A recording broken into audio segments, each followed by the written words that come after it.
ano magiging desisyon para sa kanila. Kung i-open yung issue na yon, may mga presidente na hindi naniniwala na meron silang national, na merong puno. Kung meron, bahala na po kayo kung anong pwede natin gawin na para hindi tularan, hindi sila ano. Kung sa tingin natin ay magbibigyan pa ng pagkakataon, bahala po kayo. Iwanan lang natin yung tao ngayon. President and Vice President, Kanina may mga tanong, National kung ano. Chapter. Pagdating, uulitin ko, yung mga ID, ano natin, wala po akong karapatan na dumiretsa kayo sa akin. Pero pag nag-PM kayo sa akin, i-entertain ko po kayo. Pero kadalasan naman, Chairman, pagka hindi ko, sinesend ko kagad kay Ate Ida. Alam ni Ate Ida yan, pagkagawa ko ng ID, sinesend ko rin lahat ng mga hard copy, soft copy ng nagawa ko ng ID.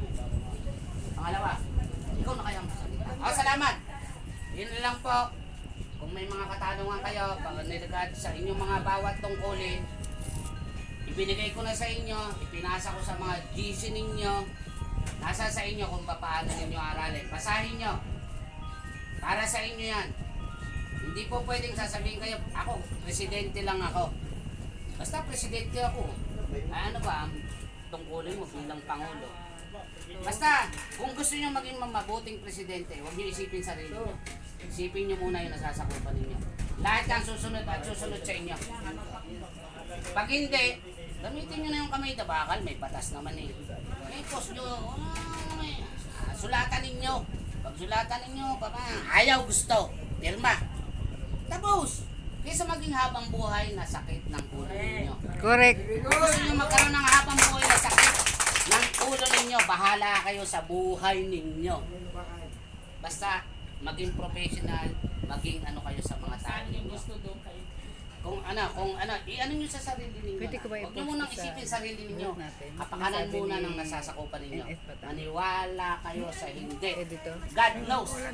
Susunod sa inyo yung mga yan. Pag nalaman na kayo ay karapat dapat sundin. Kung sana hindi ka naman hiningin, tutaw. Sa report nyo lang kung anong nagaganap sa inyong ganyan, sa inyong sangay o sa inyong chapter. I-report nyo lang lagi sa kanila. Pag nagpatawag kayo ng meeting, hindi pwedeng walang agenda, may agenda kayo. Laging pera ang gawin yung agenda. Kasi yan ang kahinaan nating lahat. Pera. Laging pera maging agenda nyo.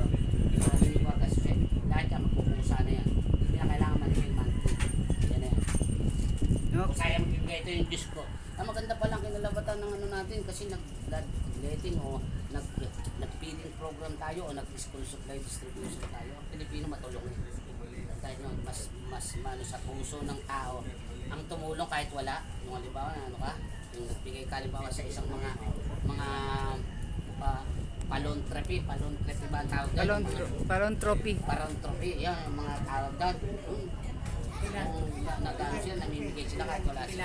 Matutuwa ka, bibigay ka. Philanthropy.